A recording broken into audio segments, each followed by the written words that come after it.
لا حول ولا قوة إلا بالله العلي العظيم. أعوذ بالله من الشيطان الرجيم. بسم الله الرحمن الرحيم. الحمد لله رب العالمين. الصلاة والسلام على أشرف الأنبياء والمرسلين سيدنا ونبينا وشفيع قلوبنا وطبيب نفوسنا مولانا بالقاسم محمد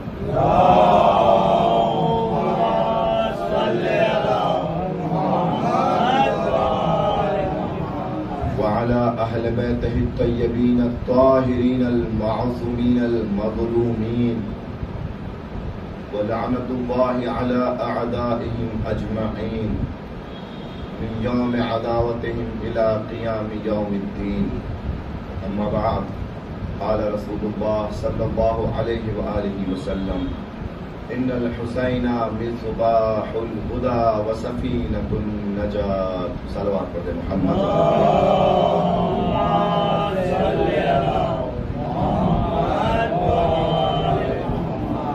تمام تعریفیں اس پروردگار کے لیے کہ جس نے ہمیں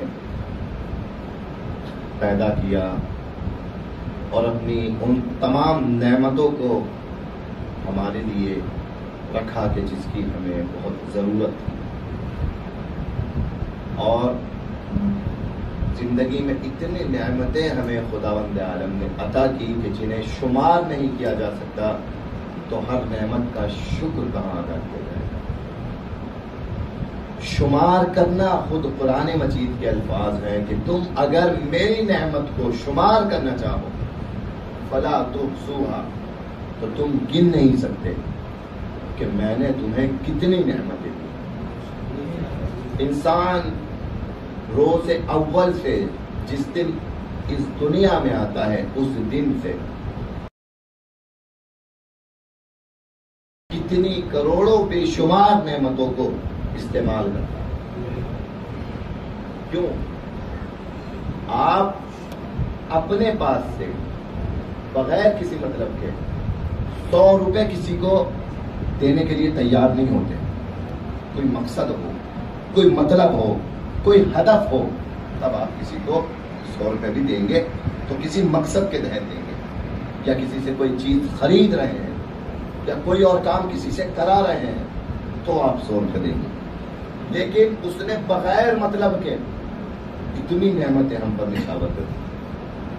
زمین کی نعمتیں، آسمان کی نعمتیں،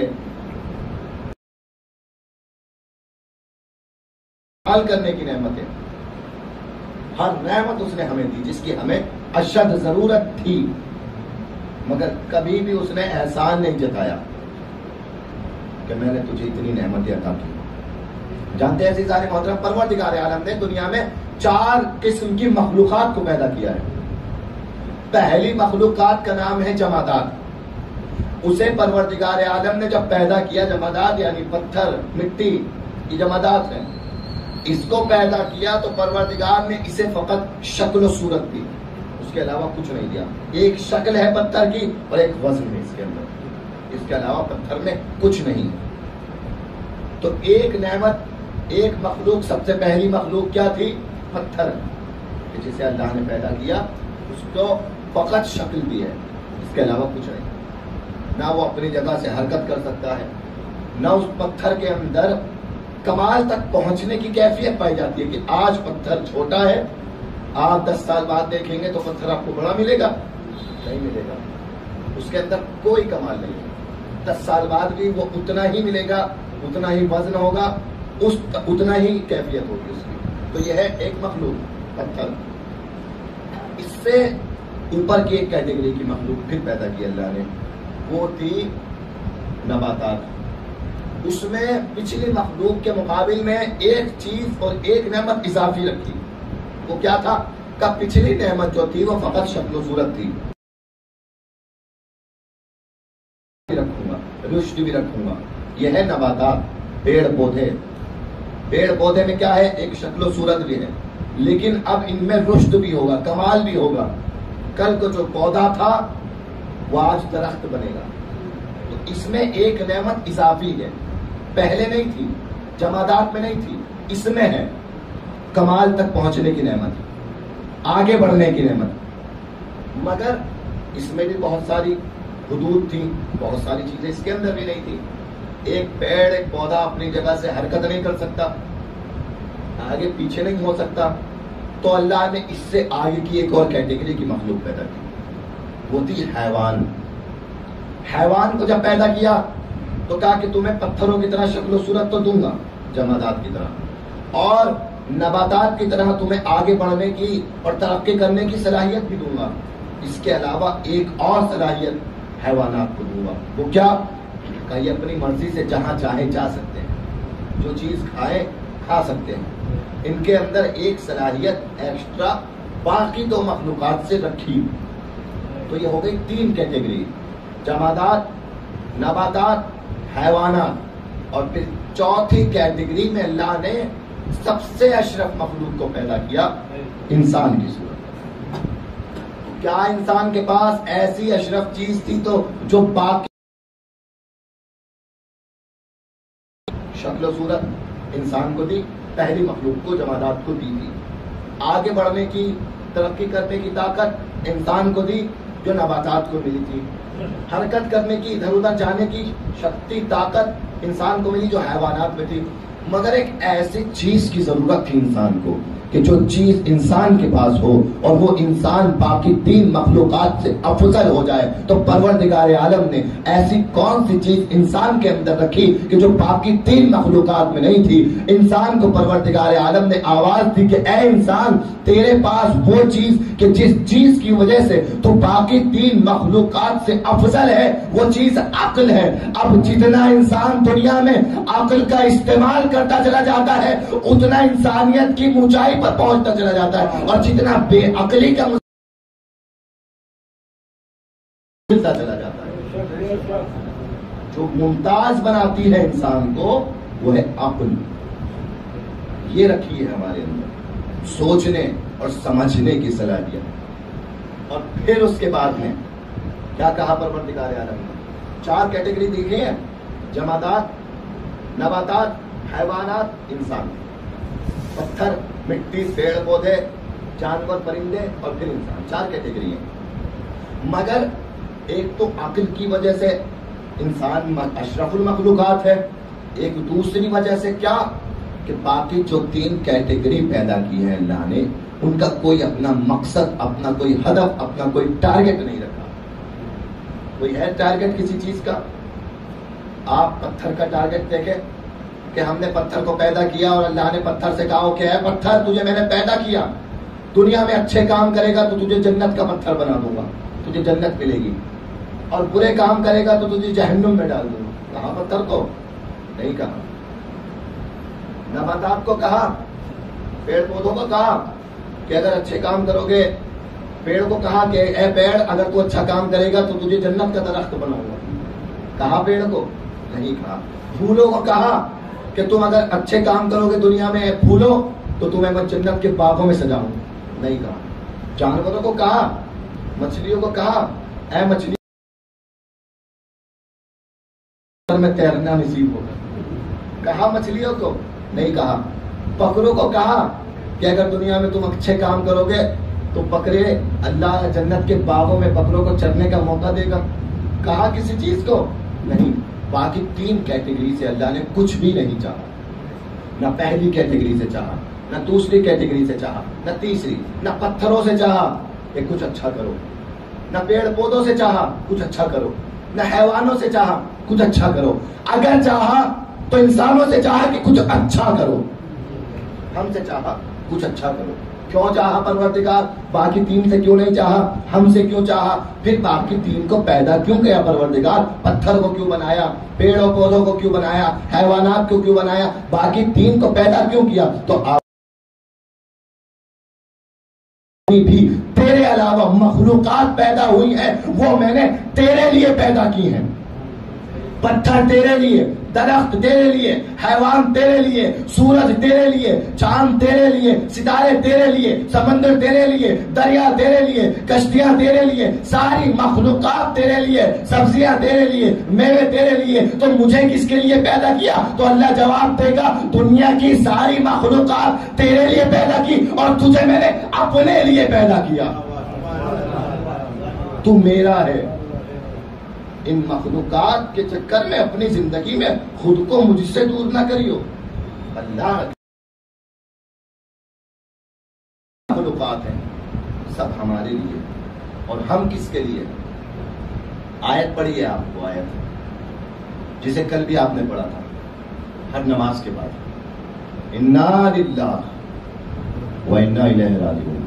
کیا ترجمہ ہے انا للہ کا؟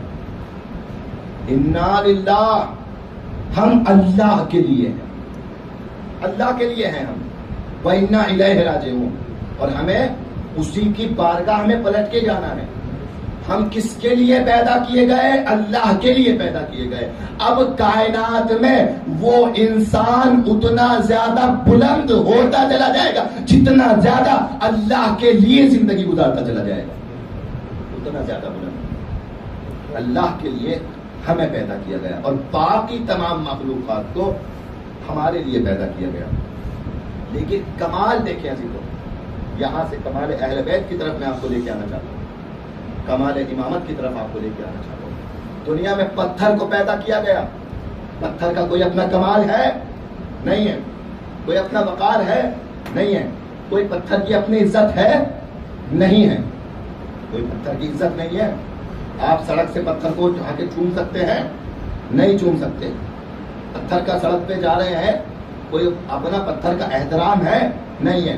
تو یہ عام پتھر ہے کہ جسے انسان کے لیے پیدا کیا، لیکن اس پتھر کا کوئی احترام نہیں، اس پتھر کی کوئی حیثیت نہیں، اس پتھر کا کوئی فوٹا ہے، مگر لوگوں کے ہاتھوں کی زینت بنتا ہے، لوگ احترام بھی کرتے ہیں، لوگ چومتے بھی ہیں، لوگوں کی زندگی میں برکت کا سبب بھی بنتا ہے۔ درہ نجف کیوں اتنا بابرکت بنا؟ پتھر تھا ایک، بابرکت اس لیے بنا کیونکہ در علی سے منسوب ہو گیا، ورنہ پتھر کی کوئی حیثیت نہیں تھی، در علی سے منسوب ہو گیا تو یہ پتھر بابرکت ہو گیا۔ نباتات، پیڑ پودے، ان کا کوئی اپنا مقام نہیں تھا، اپنی کوئی منزلت نہیں تھی، لیکن جب ان میں سے کوئی مخلوق در علی سے منسوب ہوئی، باعزت ہو گئی، تو جانور در اہل بیت سے منسوب ہو گیا۔ ذوالجناح عام گھوڑا تھا، لیکن جب حسین کی سواری بنا، لوگوں نے احترام کرنا شروع کر دیا کہ کوئی بھی مخلوق ہو جب در اہل بیت پہ آ جاتی ہے اس کا احترام بڑھ جاتا ہے، تو باقی تمام مخلوقات کا جیسے احترام بڑھتا چلا جاتا ہے، بس جو انسان بھی در اہل بیت پہ آتا ہے باقی لوگوں میں، تمام لوگوں میں زیادہ احترام کا قابل ہو جاتا ہے۔ در اہل بیت پہ اگر نہیں آیا تو کوئی احترام نہیں ہے اہل بیت کے علاوہ، لیکن اگر اہل بیت کے در پہ آ گیا تو یہ انسان احترام کے ایسی عزت، ایسا شرف۔ میں آپ لوگوں سے کہوں، دنیا میں غلامی میں عزت ہے یا نہیں ہے؟ غلامی میں عزت ہے؟ اگر غلامی میں عزت ہوتی تو ہندوستان کو کبھی آزاد نہ کرایا جاتا۔ پتہ چلا ہندوستان کی آزادی کے لیے اتنے جو زحمتیں اٹھائی گئی، شہادتیں دی گئی، کیوں؟ کہ مولانا غلامی میں عزت نہیں ہے، غلامی میں ذلت ہے، عزت نہیں ہے، اور کسی زمانے میں غلامی میں عزت نہیں ہے۔ آپ کسی کے غلام بن جائیں تو آپ عزت رہے گی آپ کی، لوگ کہیں گے فلاں کا غلام ہے یہ، اس کا خود کا کیا ہے، نوکری کرتا ہے اس کی، جو کہتا ہے وہ کرتا ہے۔ آج کے زمانے میں حالانکہ غلامی اور مالکی ختم ہو چکی ہے، اس زمانے غلام کی اپنی زندگی کا کوئی مقصد نہیں ہوتا تھا، جو بھی مقصد، جو بھی ہدف ہوتا تھا وہ اپنے آقا کی زندگی کا ہوتا تھا، اپنے آقا کا کام کرنا ہے، اپنے آقا کی خدمت کرنی ہے، اپنے آقا کے لیے زندگی گزارنی ہے۔ حالانکہ در اہل بیت پہ جو غلام آ گئے، اہل بیت نے کسی کو غلام نہیں سمجھا، در اہل بیت پہ جو آ گیا سینے سے لگایا ہے اور کہا کہ تمہاری اپنی زندگی ہے۔ اہل بیت غلامی کے خلاف تھے، مگر عام طور پر دیکھا جائے تو غلامی میں عزت نہیں ہے، غلامی میں شرف نہیں ہے، احترام نہیں ہے، لیکن عام لوگوں کی غلامی میں عزت نہیں ہے۔ لیکن اگر علی کے در کی غلامی ہو تو یہ عزت بھی ہے، سربلندی بھی ہے، سرفرازی بھی ہے۔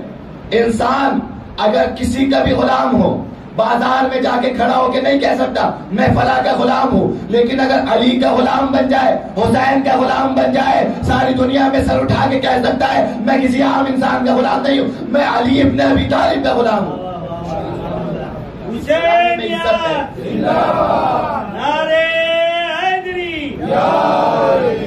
غلامی میں عزت ہے، سربلندی ہے، دنیا کی آخرت کی کامیابی ہے اس غلامی میں۔ عزیزان محترم، آپ نے خدمت کی ہے، کس کی خدمت؟ امام کی خدمت، امام حسین کی خدمت کی ہے۔ آپ لوگ کیا ہوئے؟ امام حسین کے غلام، امام حسین کے غلام۔ جو فرش ایسا اٹھا رہا ہے، بچھا رہا ہے، وہ امام کا خادم۔ جو تبرک لا رہا ہے، بانٹ رہا ہے، امام کا خادم۔ جو مجلس پڑھ رہا ہے، جو نوحہ پڑھ رہا ہے، امام کا خادم۔ ہر خادم محترم ہے، ہر خادم کا احترام لازم ہے۔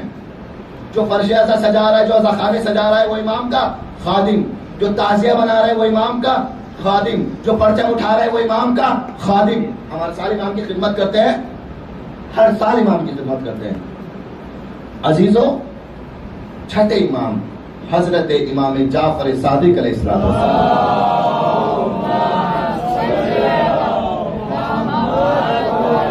اس خدمت کا شرف سمجھیں آپ، کیا شرف ہے یہ کہ خدمت کا شرف۔ امام کا ایک خادم تھا، چھٹے امام، اور چھٹے امام کے پاس بہت سارے غلام، بہت خادم، الگ الگ سب کے کام بٹے ہوئے تھے۔ مجھے یہ کرنا ہے، تمہیں یہ کرنا ہے، تمہیں یہ کرنا ہے، سب خادم تھے۔ ایک خادم ایسا تھا جس کا کام چھوٹا سا تھا۔ امام جب بھی کہیں جاتے تھے، امام کا گھوڑا لاتا تھا، اس پہ زین لگاتا تھا، امام کے گھوڑے کو تیار کرتا تھا، امام اپنے سواری پہ بیٹھتے تھے، چلے جاتے۔ جب امام واپس آتے تھے، زین اتارتا تھا گھوڑے پہ سے، گھوڑے کو واپس استقبال میں بند کر دیتا تھا۔ 24 گھنٹے میں یہ اتنا سا کام اس خادم کا تھا، چھوٹا سا کام تھا۔ کام واپس آتے تھے، گھوڑے کو واپس استقبال میں بند کرنا، یہ تھا غلام، یہ تھا خادم، چھوٹی سی خدمت۔ ایک بار چھٹے امام سے ملنے کے لیے اصفہان کا بہت بڑا بزنس مین آیا۔ ایسا بزنس مین ایران کے شہر اصفہان میں، اس کا بہت بڑا بزنس چلتا تھا۔ اور سمجھ لیجیے اگر آج کے زمانے کی میں مثال دوں تو روزانہ لاکھوں کا ٹرن اوور تھا اس کا، اتنا بڑا بزنس تھا، کم نہیں تھا، بہت بڑا بزنس۔ امام کا چاہنے والا تھا۔ تو یہ اصفہانی بزنس مین آتا ہے امام کی خدمت میں، امام کی زیارت کرتا ہے، امام سے ملاقات کرتا ہے، اور یہ دیکھ لیتا ہے کہ امام کا ایک خادم ہے اور امام کا گھوڑا لا رہا ہے، سجا رہا ہے۔ امام چلے گئے، واپس آئے، اس نے گھوڑے سے زین اتارا اور واپس استقبال میں بند کر دیا۔ اس نے دیکھا کہ کیا خدمت ہے، یہ کتنی عظیم خدمت ہے، کتنی عظیم عالی شان خدمت ہے۔ یہ خدمت کسی کو مل جائے تو اس کی تو دنیا بھی سنور جائے، آخرت بھی سنور جائے۔ اس نے کہا اس غلام کو کسی طریقے سے اپنی باتوں میں لینا ہے، اس غلام کو سمجھانا ہے۔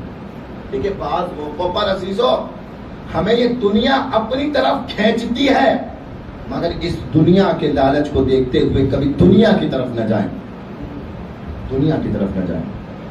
دنیا فنا ہونے والی ہے۔ در اہل بیت پہ آ گئے، خادم اہل بیت بن گئے تو ہم فنا نہیں ہوتے، کبھی اہل بیت کا چاہنے والا فنا نہیں ہوتا۔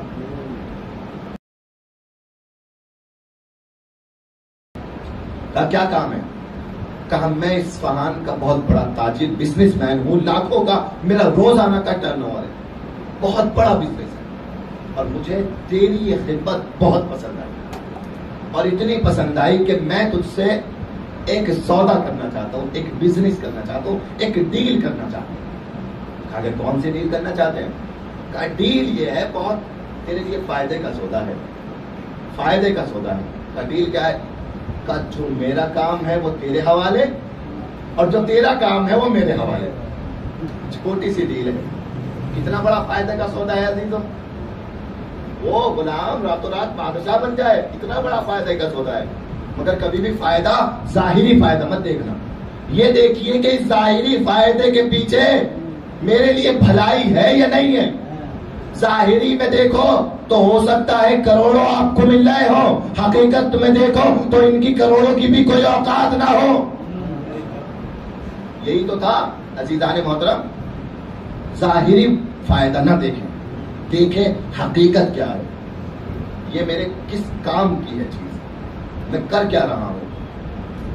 جو میرا بزنس, جو میرا کام, وہ تیرے حوالے, سب لکھ کے دے دوں, سائن کر کے, امضا کر کے, وہ تیرے حوالے. اور جو تیرا کام وہ میرے حوالے. وہ غلام تھا نا, آ گیا باتوں میں, تھوڑا اس نے سمجھایا اور یہ بیچارہ باتوں میں آ گیا. اور آنے کے بعد کہتا ہے مگر میں غلام ہوں امام کا. تو جواب امام سے پوچھ کے, صبر کرے, امام سے پوچھ کے جواب دوں. امام کی خدمت میں جاتا ہے اور جانے کے بعد کہتا ہے کہ اپنا رسول اللہ آپ سے ایک مسئلہ پوچھنا چاہتا ہوں. کیا پوچھو؟ کہ اگر آپ کو لگے کہ مجھے کہیں اور سے زیادہ فائدہ ہو رہا ہے تو آپ روکیں گے تو نہیں مجھے؟ تو مولا نے کہا کہ ہم تو غلام کو کبھی باندھ کے نہیں رکھتے. غلام نہیں ہو تم ہماری خدمت ضرور کرتے ہو مگر آزاد ہو اپنی زندگی میں, جہاں جانا ہے چلے جاؤ. کہا مولا یہی بات ہے. ایک بزنس مین آیا ہے ایران سے, اصفہان سے, اور وہ یہ چاہتا ہے کہ میرا بزنس اس کے حوالے, میرا کام اس کے حوالے اور اس کا بزنس میرے حوالے. کہا بہت اچھی بات ہے, جانا چاہتے ہو چلے.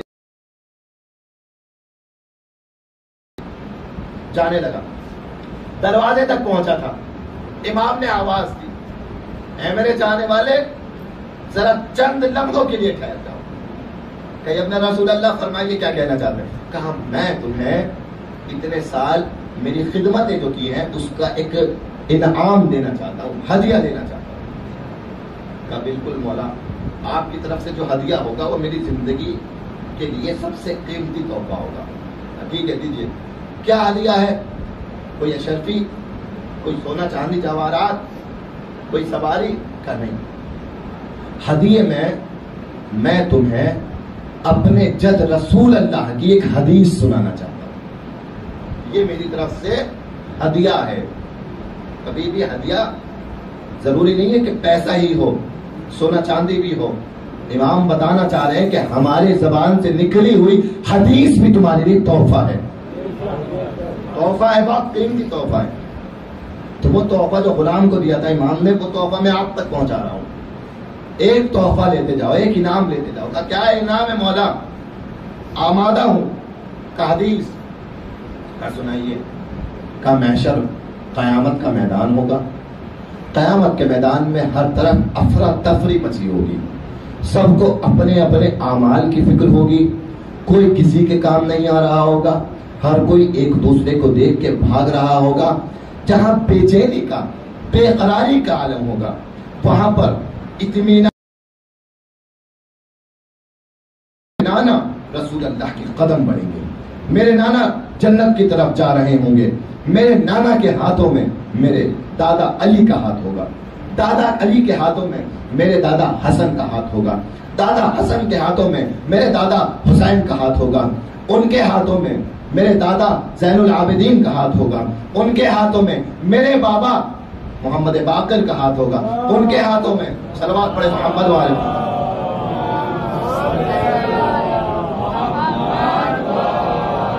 اور ان کے ہاتھوں میں میرا ہاتھ ہوگا. دیکھیں کیسے سلسلہ ہے.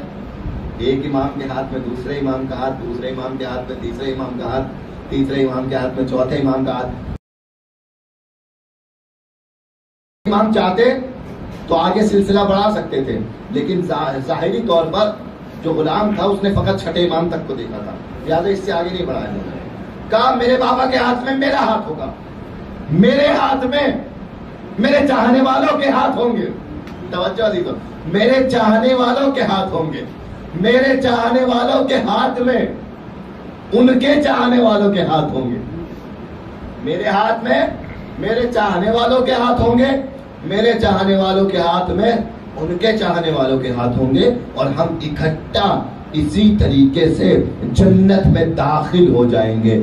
ایک حدیث تھی مگر منظر ایسا کھینچ دیا امام نے کہ گویا وہ غلام اپنی آنکھوں سے قیامت کا میدان دیکھ رہا ہے اور قیامت کے میدان میں اب اپنے آپ کو بے چین پا رہا ہے کہ میں تو امام کی خدمت چھوڑ کے جا رہا تھا نا, اب میرا کیا ہوگا, میری زندگی کا کیا بھروسہ, یہ دنیا کی دولت اگر مجھے امام سے دور کر دے تو قیامت میں میرے ہاتھ میں امام کا ہاتھ کیسے ہوگا. ایک مرتبہ کانپنے لگا بدن اور کہنے لگا مولا اجازت دیجیے میں 2 لمحے میں آتا ہوں. کیا جانا چاہتے ہو, کہاں جانا چاہتے ہو؟ کہا مولا اصفہانی تاجر کو جواب دینا چاہتا ہوں. ایک مرتبہ غلام واپس گیا, اصفہانی تاجر کو جواب دیا, امام کی خدمت میں آیا. مولا نے پوچھا کیا جواب دیا؟ کہا میں نے اس کے آفر کو ٹھکرا دیا کیونکہ مجھے پتا ہے دنیا کی ساری دولتیں اس خدمت کا مقابلہ نہیں کر سکتی کہ جو میں خدمت آپ کی انجام دیتا ہوں.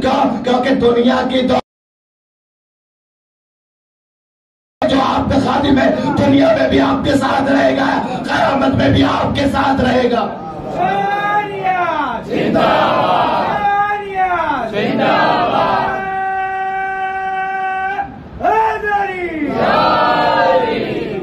جو آپ کا خادم, آپ کا خادم دنیا میں بھی آپ کے ساتھ رہے گا, وہاں بھی آپ کے ساتھ رہے گا. تو میں کیوں یہاں کو دیکھوں جب مجھے دونوں جگہ کی کامیابی مل رہی ہے؟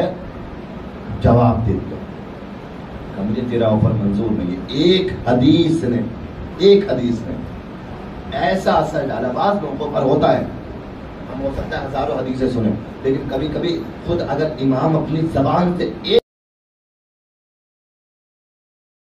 چاہنے والا سچا چاہنے والا ہے تو ایک حدیث امام کی اس کے دل پر اثر کرتی ہے اور اس کی زندگی بدل دیتی ہے. چاہنے والا تو ہو, غلام ہو مگر حقیقی خادم ہو. عزیزوں, یہاں سے میں ایک نکتہ اور آپ کی خدمت میں پیش کرنا چاہتا ہوں. عزیزان محترم, وہ غلام تھا, اس کو اتنی امام نے عزت دی, قیامت تک کا منظر دکھا دیا کہ جو دنیا میں ہمارا غلام رہے گا, ہمارے ساتھ رہے گا, وہ قیامت میں بھی ہمارے ساتھ رہے گا. مگر وہ کرتا کیا تھا؟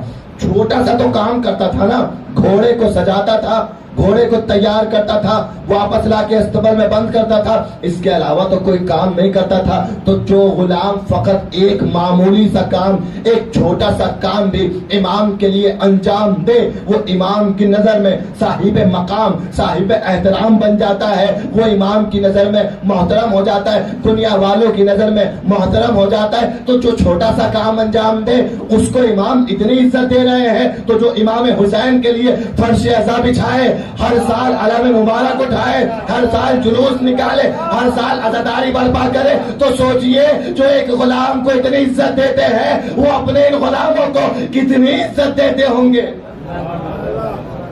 ہر سال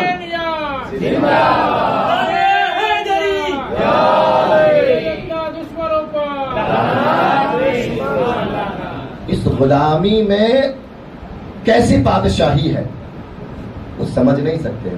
اس غلامی میں بادشاہی ہے. ظاہری طور پر غلام بن جاؤ ان کے غلام. اور پھر ایک مشہور قول ہے, بہت مشہور جملہ ہے کہ فضہ تھی در اہل بیت کی کنیز تھی نا, مگر اپنے شہر میں حبش کی شاہزادی تھی, حبش کی مالکہ تھی, حبش کی ملکہ اور در اہل بیت کی کنیز. عزیزو, یہ در اہل بیت کی کنیزی ہے, یہ در اہل بیت کی غلامی ہے.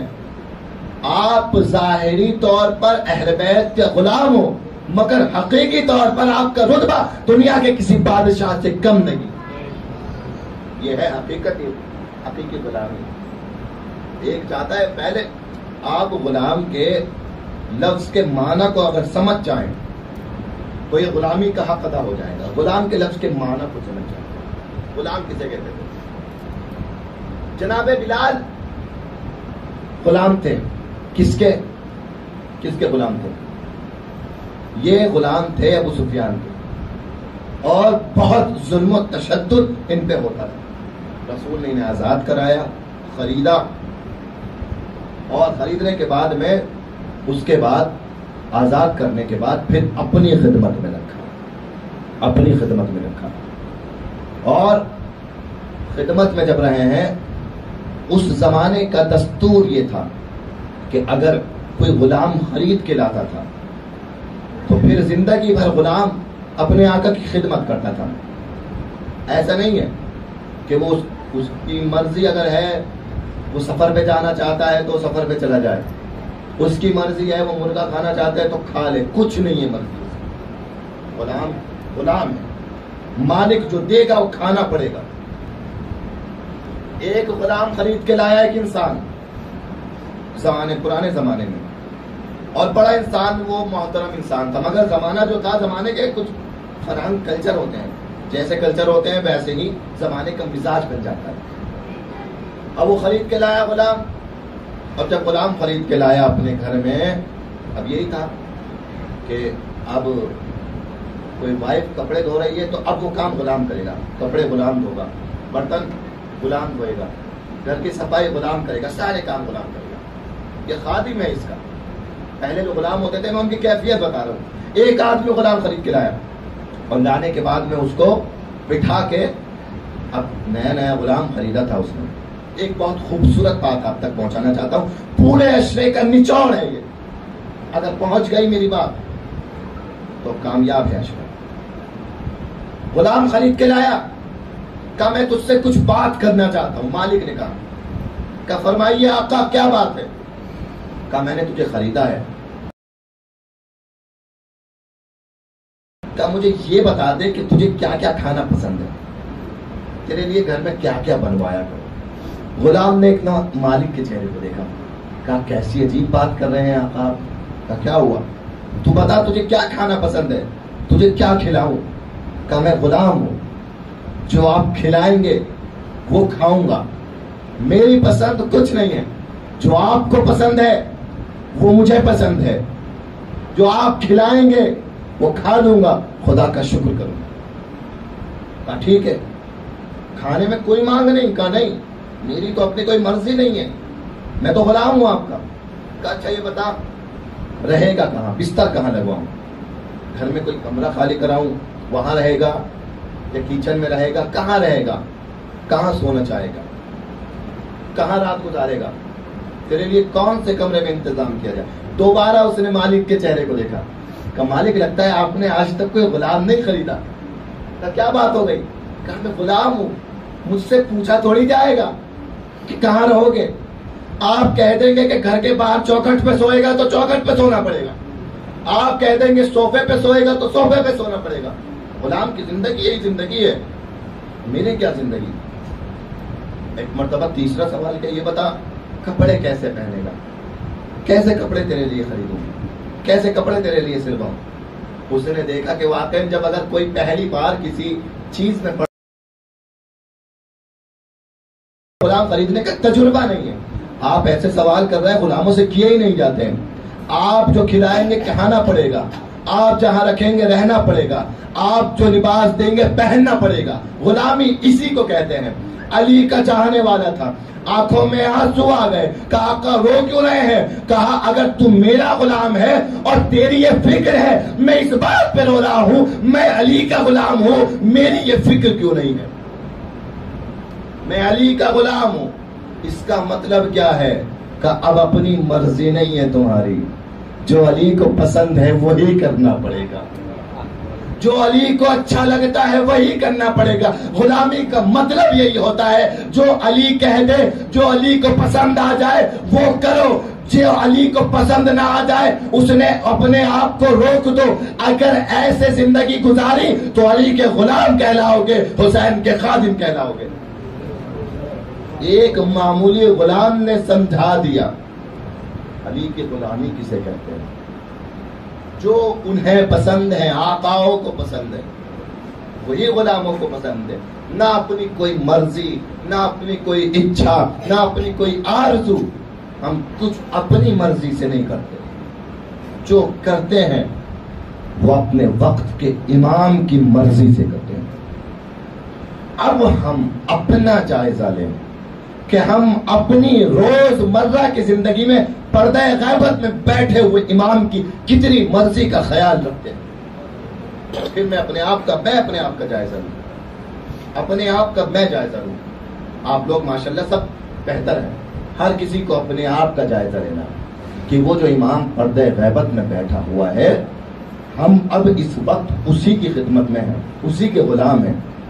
ہم اپنے امام کتنی مرضی کا خیال رکھتے ہیں. عزیزوں, جانتے ہیں سب سے زیادہ ضروری چیز اس وقت کیا ہے ہمارے لیے؟ آپ کے لیے کیا ضروری ہے؟ کھانا, پیسہ, روزگار. کیا چیز انسان کے لیے سب سے زیادہ ضروری ہے؟ کھانا نہ ملے تو انسان 4 دن, حد سے حد 5 دن زندہ رہ سکتا ہے, یا کچھ اور. الگ الگ انسانوں کی کیفیتیں ہوتی ہیں بدن کی. کوئی انسان زیادہ کمزور ہے تو جلدی بغیر کھانے کے مر جائے گا. کوئی انسان تھوڑا سا سروائیو کر سکتا ہے تو شاید بغیر کھانے کے زیادہ وقت تک زندہ رہے. کھانے کے بغیر, پیسوں کے بغیر زندہ رہ سکتا ہے انسان کچھ وقت تک. مگر ایک مجھے بات بتائیے, پانی کے بغیر انسان کتنی دیر تک زندہ رہ سکتا ہے؟ سب سے زیادہ ضروری چیز جو انسان کے لیے ہے زندگی میں وہ پانی ہے, مگر احساس نہیں ہوتا کہ کتنی بڑی نعمت ہے. مسجد چمکران جو ایران میں قم کے اندر موجود ہے, امام زمانہ سے متعلق بہت بڑی مسجد ہے, وہاں ایک سروے کیا گیا, اور سروے کیا گیا اس بات کو لے کے کہ آج ہمارے لیے سب سے زیادہ ضروری چیز کون سی ہے. 15 شعبان کو امام کی ولادت تھی. ایک پیمپلیٹ, ایک پیپر سب کو دیا گیا, ایک پین دیا گیا کہ سب 4 آپشن دیے جائیں گے, ایک آپشن کو آپ کو ٹک کرنا ہے. ایک آپشن میں سب سے زیادہ ضروری ہمارے لیے چیز کیا ہے؟ پہلے میں تھا غذا, کھانا. دوسرے میں تھا پانی, مثلا تیسرے میں تھا گھر, چوتھے میں تھا پیسہ. کون سی چیز ضروری ہے؟ اب سب کے اپنے اپنے مزاج تھے. کسی نے ٹک کیا پیسہ ضروری ہے, دے دیا پرچہ. کسی نے ٹک کیا کھانا ضروری ہے, دے دیا پرچہ. کسی نے ٹک کیا کہ مثلا گھر ضروری ہے. کسی نے ٹک کیا کہ سب سے زیادہ ضروری پانی ہے. کسی نے ٹک کیا. مگر عزیزو, نتیجہ کیا تھا اس سروے کا پتہ ہے آپ کو؟ نتیجہ میں امام زمانہ کا ایک جملہ مجلس کے آخر میں آپ کو سنانا چاہتا ہوں, کہ جو خود امام زمانہ کہتے ہیں کہ میرا ظہور کیوں نہیں ہو رہا. خود امام نے شکوہ کیا ہے کہ کیوں میرے ظہور میں تاخیر ہو رہی ہے. سب نے لکھا, مثلا 10,000 لوگوں کے ساتھ سروے کیا گیا تو 5,000 لوگوں نے پیسے کو زیادہ ضروری سمجھا, 3,000 لوگوں نے گھر کو زیادہ ضروری سمجھا, مثلا 2,500 لوگوں نے کھانے کو ضروری سمجھا. مگر ان 4 آپشنوں میں سب سے زیادہ جو ضروری تھا وہ پانی تھا. صرف 500 لوگ تھے کہ جنہوں نے پانی کی اہمیت کو سمجھا اور اس پہ ٹک لگایا کہ پانی سب سے زیادہ ضروری ہے. کیوں نہیں زیادہ لوگوں نے پانی کو چوز کیا, پانی پہ ٹک لگایا؟ کیونکہ لوگوں کی نگاہ میں پانی اتنا موجود ہے, اتنا زیادہ پایا جاتا ہے, پانی ہر جگہ پانی ہے. تو آج اس کتنی بڑی محنت ہے. لیکن یہی جب انسان سفر میں ہوتا ہے یا کسی بیابان سے گزرتا ہے اور بوند بوند پانی کے لیے اس کو محتاج ہونا پڑتا ہے, تب پتہ لگتا ہے کہ سب سے ضروری نعمت کیا تھی. پانی تھا. کھانے کے بنا 5 دن چل جائے گا, مکان کے بنا کرائے پہ رہ کے زندگی گزار لیں گے, پیسوں کے بنا غربت میں زندگی گزار لیں گے, مگر پانی کے بنا کچھ گھنٹوں تک بھی ہمیں سروائیو کرنا مشکل ہو جائے گا. پانی سب سے ضروری نعمت ہے.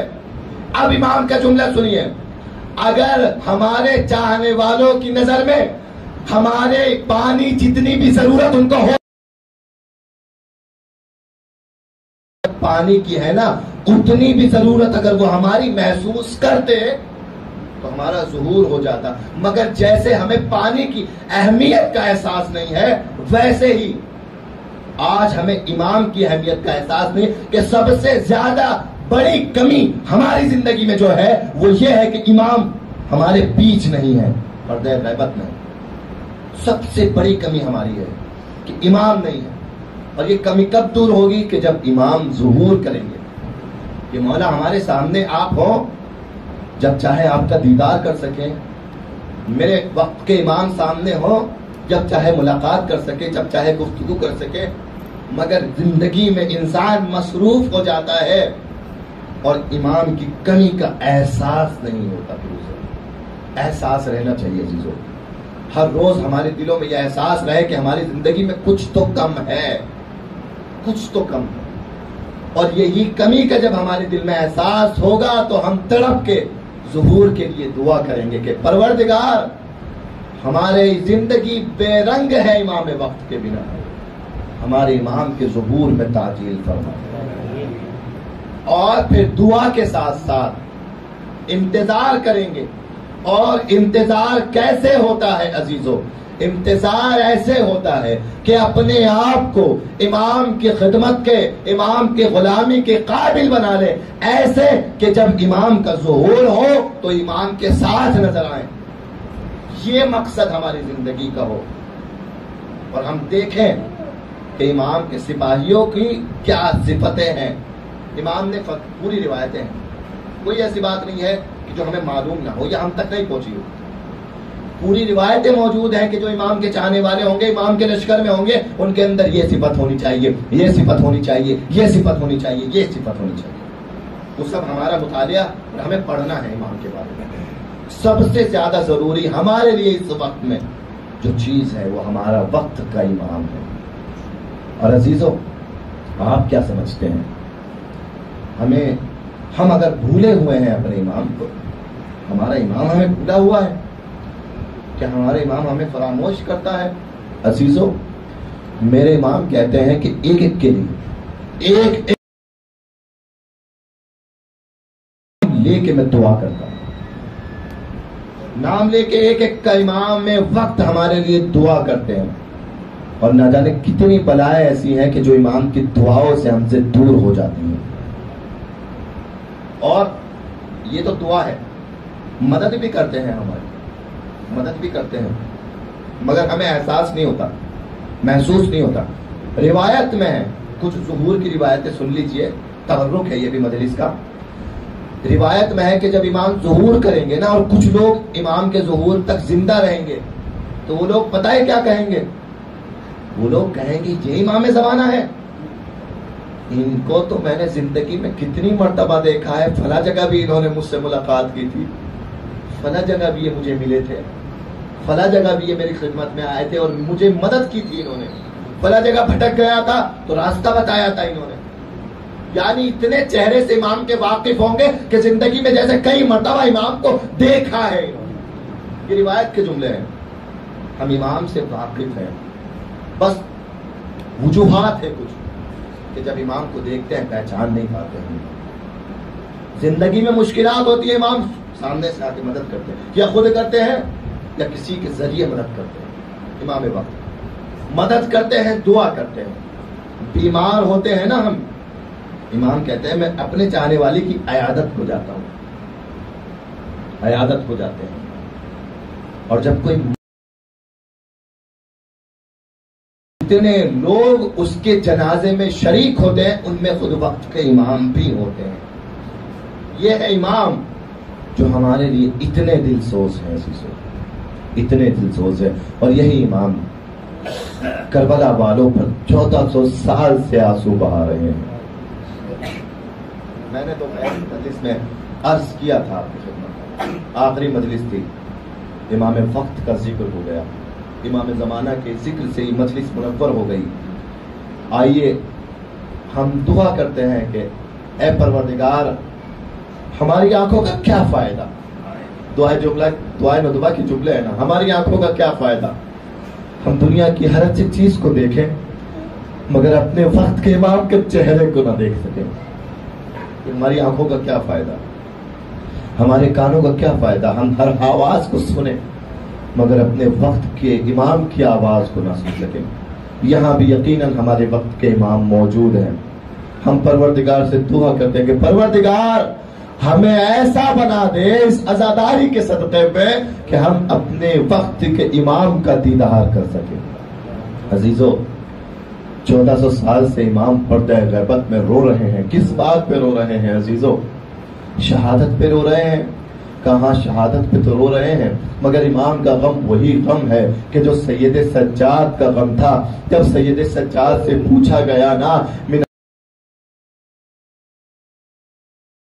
اتنے برس ہو گئے آپ کربلا والوں پر آنسو بہا رہے ہیں. ایک مرتبہ مولا نے پہلا جملہ تو یہ کہا کہ تو نے انصاف نہیں کیا منہار، مجھے اتنا تو بتا دے یعقوب کا ایک یوسف مرا نہیں تھا، شہید نہیں ہوا تھا، کچھ دنوں کے لیے آنکھوں سے دور ہو گیا تھا. یعقوب اتنا روئے تھے کہ آنکھیں بے نور ہو گئی. مگر اے منہار، مگر میرے سامنے کربلا میں میرے گھرانے کے 18 یوسف شہید کر دیے گئے. کہیں اکبر کے جنازے کو دیکھا، کہیں قاسم کے جنازے کو دیکھا. منہار، ارے جس کے 18 یوسف اس کے سامنے شہید کر دیے جائے وہ امام کتنا روئے گا. منہار نے دوسرا سوال کیا، مولا مگر شہادت تو آپ کے گھر کی میراث ہے، آپ کو شہید ہونا ہے. بابا شہید ہوئے، دادا شہید ہوئے، چچا حسن شہید ہوئے، آپ کے گھر کی میراث ہے شہادت، پھر آپ کیوں روتے ہیں؟ مولا نے کہا منہار، ارے شہادت تو ہمارے گھر کی میراث ہے، مگر کیا یہ بھی میرے گھر کی میراث ہے کہ میرے گھر کے خواتین کی چادروں کو چھینا جائے اور بلوائے عام میں لے آیا جائے اور منادی ندا دے، آؤ لوگوں تماشا دیکھو، یہ حسین کے گھر کی خواتین، یہ زینب ہے، یہ کلثوم ہے، یہ سکینہ ہے، کہ یہ بھی ہمارے گھر کی.